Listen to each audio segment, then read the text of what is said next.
everyone, it's Hayes, and in today's video we're going through the analysis / commentary for episode, was it 22? Miraculous Ladybug Season 6, Lady Chaos. I've completely forgotten what any of these episode numbers are. Anyway, I brought out the cow blanket again because it's freezing here. Sadly it doesn't really go with the outfit. I went for red and black for Lady Chaos because that seemed to be the colour scheme. But anyway, before we get into it, Hayes, first of all, why is this commentary delayed by a couple of days? I was away this weekend, and if I wasn't away this weekend, I wouldn't have been able to do it because I usually work on the weekends. But I had a great time. I was in Stratford-upon-Avon with my family. We went to see a Shakespeare play. We saw the Alfred Enoch in Henry V. He was great, and he didn't nearly kick me in the face this time like he did the other time when I saw him in Pericles a couple of years ago, I think. Yeah, because last year I went to see Titus Andronicus, and the year before I saw The Merry Wives of Windsor and Pericles. We were sat in the front row in the Swan Theatre. Nearly kicked me in the face. It was great. Anyway, it's a really good weekend, and my youngest brother, not Matthew, another brother, proposed to his girlfriend, so super cute weekend. So it was a really good weekend, but I am sorry I missed, but I will be here, and I should be here for Heart Fixer, assuming it airs on TF1 Plus on Wednesday, so I should be on time for that one, which I'm happy about because I'm really excited for Heart Fixer. So, quick thoughts. 8 out of 10, I did think it was a pretty good, pretty enjoyable episode. However, just to me, I felt that some of the tone was a little bit off, because in some respects it was a more serious episode because Adrian wanted to find out, you know, like, he has this view of his dad and then everyone else views his dad this other way, and he's struggling to marry those together, which I do understand. This is like a very different example, but for example, my youngest brother, the one who just got engaged, he has a very unique taste in films. Eraserhead, directed by David Lynch, if you've seen that, if you know what that film's about. Yeah, stuff like that. Not for me. I'm not saying it's bad, it's just not for me, not my kind of thing. He likes very much experimental films. So whenever we watch something like that, and I know he likes it, I just turn to him and ask him, what did you like about it? Even if I don't and I can't agree, at least I understand why he likes it so much, you know? So I liked his approach, but it did come across as a bit of a more serious episode. Not completely serious, but more serious. And then Marinette's just kind of messing around. And don't get me wrong, I think there needed to be a bit of comic relief because of how serious it was. But it was just odd the way she was acting. And like, I get why she was acting that way. I get it, because she's hiding all these secrets. But just with how serious Adrian was being and how serious everyone who was interviewing was being, it just seemed really odd that she was acting so strange and over the top. And I know she is a bit strange and a bit over the top, but I was just a bit like, time and place for it. It just felt a bit weird that Adrian didn't call her out on it. You know what I mean? Because like, I know that he knows that she's a bit of a weirdo. Like, is it in Sublimation when Sublime is like, is that your girlfriend being a weirdo over there? And he's like, yeah, sounds like her. Yeah, probably is her. However, the situation in Sublimation is a very different situation at the start of the episode anyway to what's going on, where he's interviewing people about what his dad was truly like because his dad has died. You know what I mean? It's a very serious situation, so I just didn't think it was quite appropriate. I didn't mind a little bit of it because, like I said, needed some comic relief, but I was just a bit like, that was a little bit too much. And I also feel that Amelie's motivation for the Akuma needed to be stronger, and I really think it should have been focused more on Marinette than like just deceit in general. I think it should have been focused on Marinette, since that is the theme of the season. Marinette's lying because of what happened in Recreation. But anyway, let's get into it. I did overall enjoy it. Like, it's an 8 out of 10. I think a lot of times when I give it like an 8 out of 10, everyone's like, oh, so you hated it then? No, if I hated it, I would have given it 2 out of 10. Anything under a 7, I would say, is I think it was a bad episode and I hated it. Anything 7 and up, good episode. Okay, 10 out of 10 obviously perfect episode, but anything over 7 I think is a good score.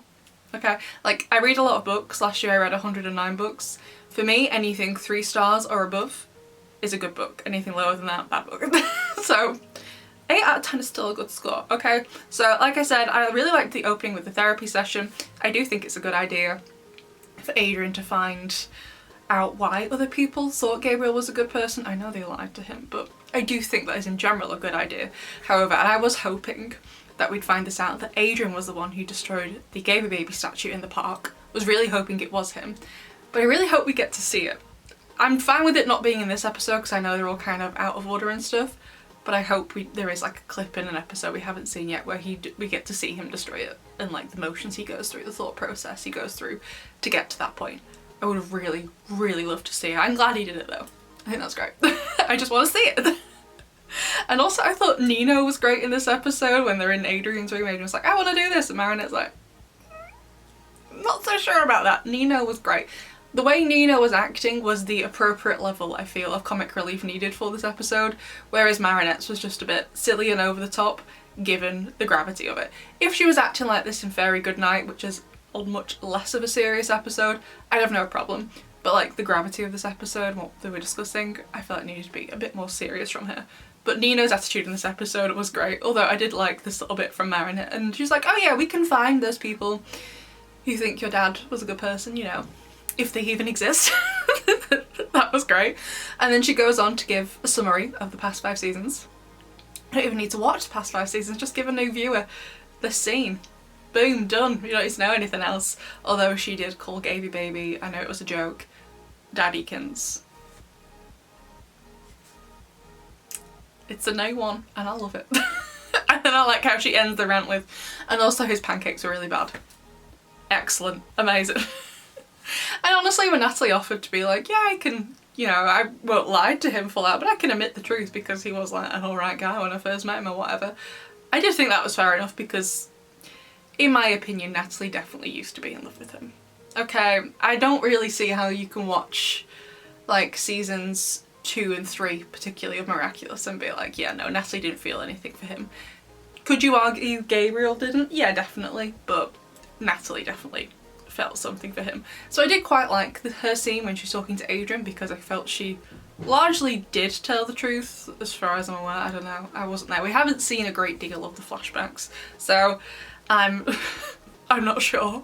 But then we go to Tomway, so Cosmo Bug arrives first. She's like, look, you're gonna have to lie. And Tomway's like, oh, how do you know Adrian Agrest is doing that? For a second in my reaction I was like, is she gonna work out that you're Ladybug? That you're Marinette? No, she didn't. She was just like, no, here's the video. I was like, oh, okay. And then the interview starts, and again, with the ice cream, I just thought it was a bit silly, considering, again, what they're discussing. Although, honestly, Tomaway, I would literally cry if I became lactose intolerant. Milk is my favourite drink. I would be so upset. I know there are other alternatives. I know there are. But other than soy milk, I pretty much hate most of them, so I would be so upset. However, again, Marinette's humour was a bit too much over the top, but I thought Nino's in the scene was really good, and Marinette's like, oh, pretend I'm not here, and he's just like, yeah, but you are here though. Nino was great in this episode. When we wrote the lines of dialogue for Nino, amazing. So then we get Emily, and she's like, yep, we're moving to Paris. I'm like, finally, why didn't you do this? Yeah, start the season. Completely befuddled why she's taken this long to do it, but okay. And I really felt like they could have done away with the scene. You could have just been easy. It was like, oh yeah, she's gonna be moving to Paris. You didn't need to see her having this beef with the real estate agent and this other guy who was going for it. I really felt that whilst I understand the theme of this episode was lying and scheming, particularly behind Adrian's back, I do think this scene would have been a lot stronger if they got rid of it altogether and they just focused on Marinette talking to Emily. Because whilst I enjoyed the little scene we got of them together, I have walked away from the episode feeling, and I've watched it twice, I did my reaction and then I rewatched it, and then I also rewatched the scene again, so I've seen this bit 3 times. I am a little bit confused what Emily actually knows. I think in one vein you can just view this scene as Emily doesn't know that Marinette is Ladybug, and that you could kind of see it as Marinette basically asking Emily, who obviously has known Gabriel before Felix and Adrian were born, like asking her to be like, hey, can you just tell Adrian the good parts of him? She doesn't know Marinette is Ladybug, she doesn't know Gabriel's Hawkmoth. I think that's one way to view the scene. However, I'm also a bit like, does she know more? Because I'm assuming she knows about the Sentimonsters, or does she not? I'm not sure, to be honest. She isn't in the show a great deal, so I don't really know.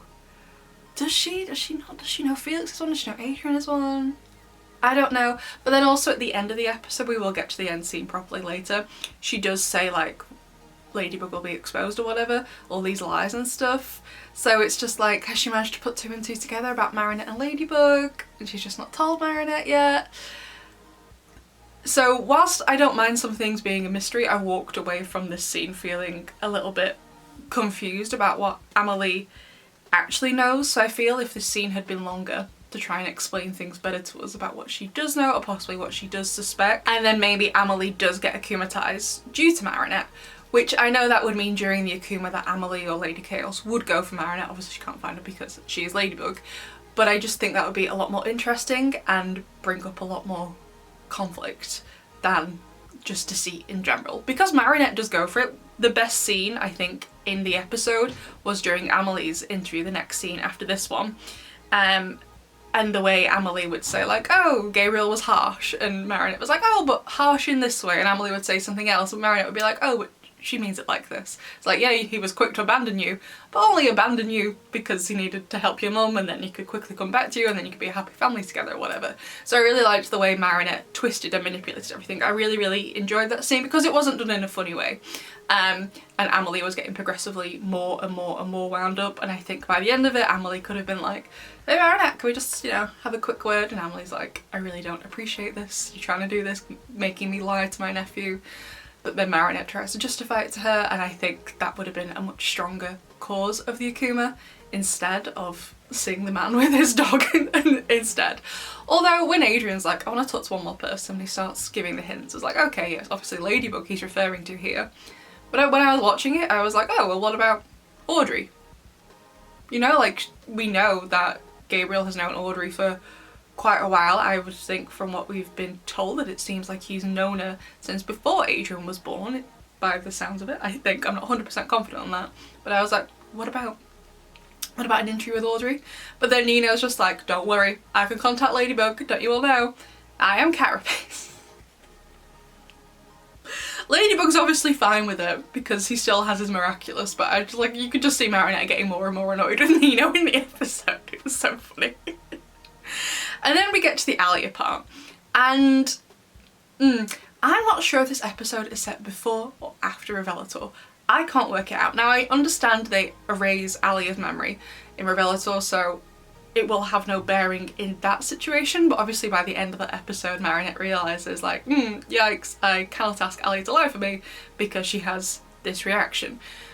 But Marinette didn't seem to be feeling any of that in this episode, so part of me thinks it's set before.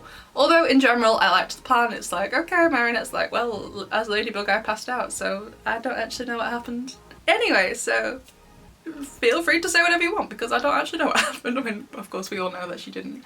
So I like the general idea of the plan, but the things that Alia was making the Ladybug illusion say, I was just like, no.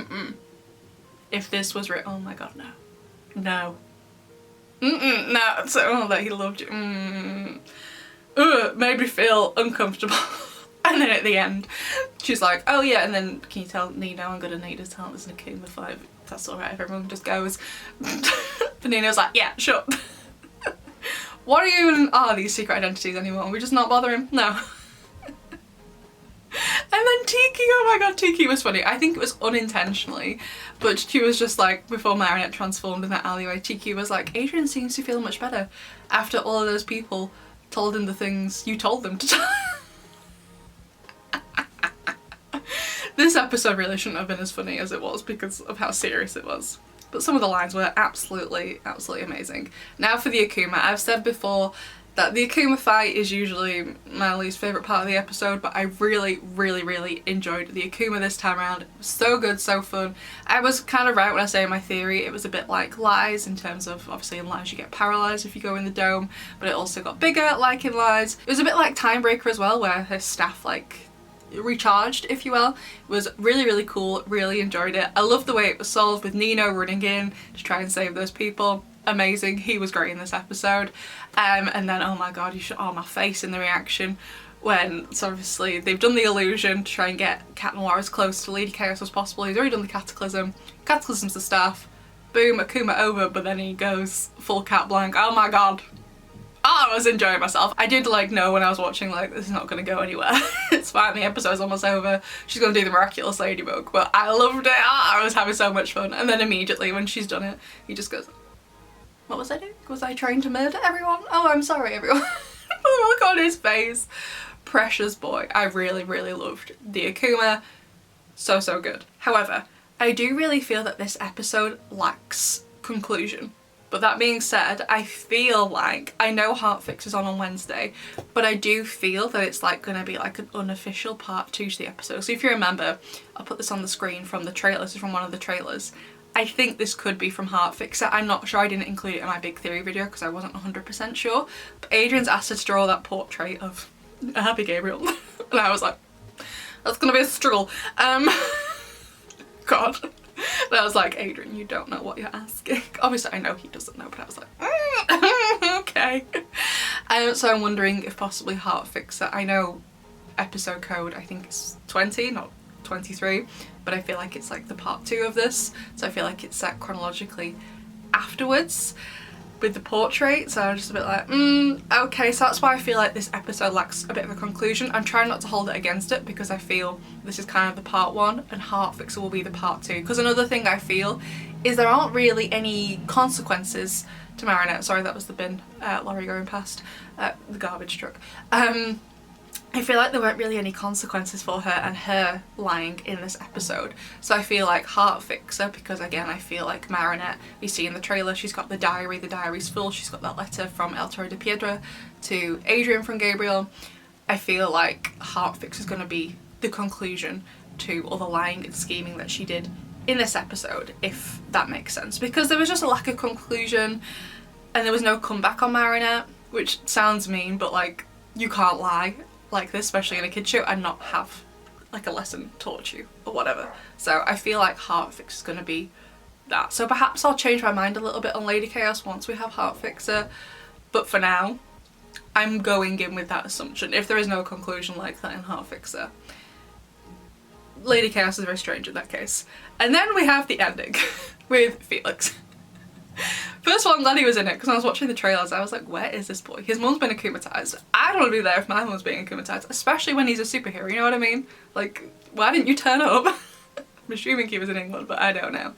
Although I'm just a bit like, why don't you just live in the mansion? Your cousin lives in a mansion. I'm sure he's got some spare rooms. Just go and live in the mansion. You don't need to move in somewhere else. Although I don't know if Amelie's thinking like, that was Gabriel's house. I hate this man. I'm not going to live there. I'll go and visit them. I'll go to a pool party there. But I'm not moving in. I'm assuming that was her reasoning. And also the fiancé thing. Huh? What? So I found this thing from Thomas on Twitter, where he was like, you take things too literally. It's just a way of saying girlfriend in a more sustained way. A level of language that corresponds to Amelie's characterisation. I hate to break this to Thomas, but posh people in England do use the words boyfriend and girlfriend. You don't need to say fiancé instead just because you're posh. I don't have a clue what he was getting at there. I'm just like, they're not engaged, but apparently they're just obviously really serious about this relationship. I don't know, like, you could say girlfriend. We say girlfriend here. I don't know. But anyway, that was just a bit of a strange word choice, but whatever. Anyway, overall 8 out of 10 and MVP, Nino. I think he did amazing in this episode, and Marinette was just honestly just being a little bit weird considering the topic of the episode. It was just odd. But anyway, besties, that is what I think about Lady Chaos. Overall, I did enjoy it. I just thought a few things here and there were a bit of a strange decision, in my opinion. It was a bit odd. But anyway, I'd love to know what you think about this episode. I'm sorry it was a little bit late, but I had some important things to do. So let us know what you think, and I will see you in the next one. Bye!